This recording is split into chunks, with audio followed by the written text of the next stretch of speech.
Y después del ejercicio toca reposar para que el cuerpo descanse y se relaje, aunque el tubo digestivo, igual que el corazón, nunca deja de trabajar. Por eso hay que procurar que las comidas sean de fácil digestión, ligeras y a la vez muy nutritivas, para que nuestra microbiota esté contenta y no se inflame el organismo, como nos van a enseñar nuestro médico especialista, el doctor Gonzalo Guerra, y la ingeniera química Marta León, comenzando por esta primera idea: tomar menos carne sí nos ayuda a tener una mejor digestión, ¿no, Gonzalo?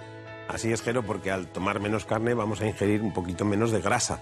Piensa que las grasas, y especialmente las grasas saturadas, es lo que más lento se vacía en nuestro estómago, lo que más nos cuesta digerir. Por tanto, a mayor cantidad de grasa van a ser digestiones más lentas y más pesadas. Además, esa grasa normalmente va acompañada de proteína de carne, que también se digiere de una manera un poquito más lenta. Y si el pescado es blanco, menos grasa todavía que el pescado azul, un 2% la merluza frente al 12% del salmón o el 8% del atún. Y no digamos la carne, un 23% de grasa en el chorizo y un 15% en la chuleta de cerdo, Gonzalo.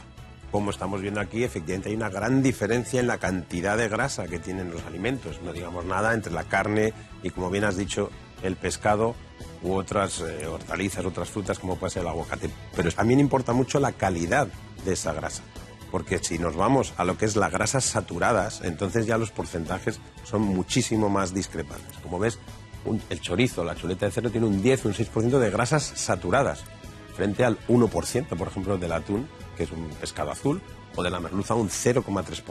Cuanta menos grasa saturada ingiramos, mucho mejor para todo nuestro organismo, pero especialmente para nuestra digestión. A menos grasa, mejor digestión y, por tanto, mejor salud para el conjunto del organismo, ¿no, Marta? Claro, es que en el tipo de grasa está la clave de nuestra salud cardiovascular, de la salud de nuestras mucosas, de nuestra salud hormonal. Tenemos que centrarnos en estas grasas poliinsaturadas, para que nos sea más fácil, en los omegas, ¿no? Pues, por ejemplo, en el omega 9 del aceite de oliva, que es nuestra estrella de la dieta mediterránea. Sin duda. Por ejemplo, en el omega 3 de los pescados azules, pescados blancos, o incluso las semillas como el lino, la chía, o en el omega 6 de los frutos secos. A mí me gusta siempre decir que un día más de pescado a la semana es un ibuprofeno menos cuando luego nos va a venir la regla, porque realmente la dieta pesco-mediterránea es la dieta más antiinflamatoria del mundo. Yo, por ejemplo, en mi libro El equilibrio perfecto tengo un par de recetas de pescado muy ricas. ¿Cuál es? Una, por ejemplo, es una tortillita de bacalao, que es un plato típico de la cocina vasca, pero además si le ponemos un poquito de tomate seco le da un toque antioxidante más rico. O, por ejemplo, ahora que estamos en veranito, un marinado de corvina con pico de gallo. Delicioso, rico en omega 3 y además saludable. Qué rico, más pescado y menos carne es la apuesta de saber vivir.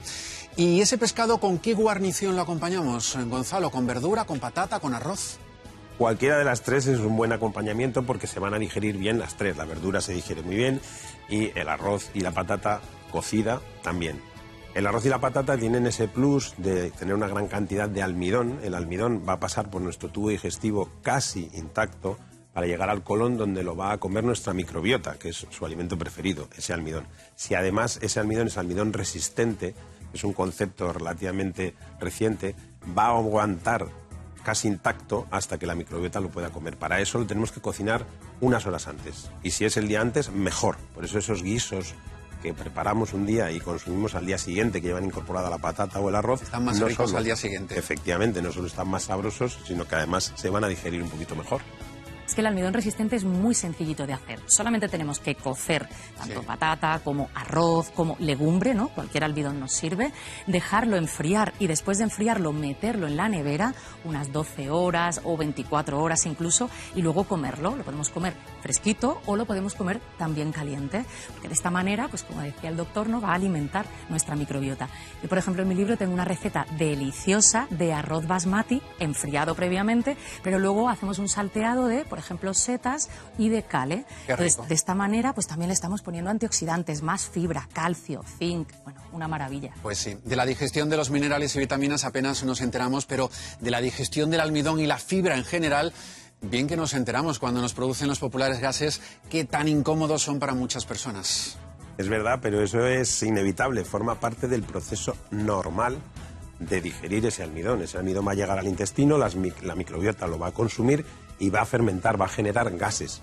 Eso quiere decir que nuestra microbiota está saludable y que además está funcionando bien. Por lo tanto, no es un signo de preocupar. Distinto es que la cantidad de gas sea excesiva o que la molestia que nos produce también será excesiva. Y puede haber algún desequilibrio y puede haber que echarle un ojo a eso. Pero repito, el generar gases cuando ingerimos cosas que tienen almidón es normal. Si no generamos nada de gases es posiblemente porque no estamos ingiriendo suficiente fibra. Claro, es que cuando tendríamos que pensar si no es normal es si habitualmente o prácticamente siempre nos encontramos con la barriga hinchada, ¿no? Como si estuviéramos embarazadas toda la tarde. Esto nos incomoda. O, por ejemplo, que los gases fueran muy, muy malolientes y esto nos incomodará también mucho. Entonces, aquí tenemos que preguntarnos, por ejemplo, si es que el cuerpo nos está queriendo decir algo. Pues porque quizás haya un desequilibrio en la microbiota o porque quizás nuestro intestino lo que está es reaccionando ante un alimento que no le está sentando bien. Pensemos si siempre me pasa, por ejemplo, cuando tomo algún lácteo. O si en el caso de las mujeres, pues por ejemplo, estamos en fase premenstrual. En fase premenstrual, cuando tenemos una subida en los niveles de progesterona, nos sucede que el tránsito es un pelín más lento y entonces esto hace pues que vayamos al baño con menos frecuencia o que incluso tengamos la barriga un pelín más hinchada.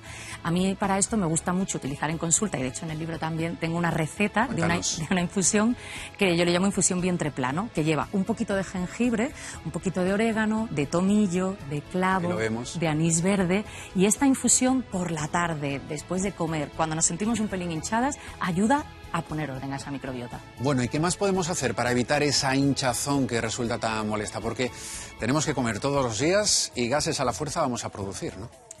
Pues hay que intentar comer como comían antes, como comían nuestros abuelos, es decir, sentándose a la mesa, masticando, teniendo paciencia, no comer con prisas, hablando con otro, en una reunión, haciendo otra cosa a la vez. Hay que aprender a centrarse en el hecho de estar comiendo. Así vamos a ingerir mucho menos aire, las cosas las vamos a empezar a digerir ya en la propia masticación y nos van a sentar muchísimo mejor.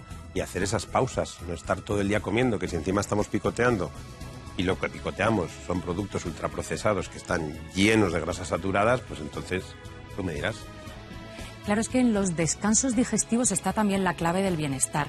Pero es verdad que a veces, por ejemplo, si estamos en fase premenstrual, ¿no? Dependiendo del momento del ciclo en el que estemos, en caso de las chicas, o si estamos embarazadas, que el bebé nos pide mucha comida, o si estamos dando el pecho, lo mismo, o si estamos entrando al climaterio, a veces nos entra un hambre voraz que como no planifiquemos un poco y hagamos una elección saludable previamente, pues vamos a ir seguramente a este ultraprocesado que nuestro cuerpo no necesita. Entonces, a mí me gusta mucho recomendar, pues por ejemplo, hacer algo muy casero, muy sencillo, como unos crackers de semillas, que es con un poquito de harina de trigo sarraceno, que además es sin gluten, estupenda. Sanísimo. Y luego ponemos semillitas, pues semillas de lino, semillas de chía, semillas de cáñamo, pipas de girasol. Lo ponemos con un poquito de aceite de oliva, que es el oro mediterráneo, lo ponemos un pelín en el horno y esto nos da unas crackers deliciosas para matar, oye, pues ese hambre voraz que nos pueda entrar y hacer una buena elección. Seguro que nos sienta bien siguiendo vuestros consejos. Gracias, Marta, Gonzalo, por estar con nosotros. Gracias a vosotros. Gracias a vosotros, Jero.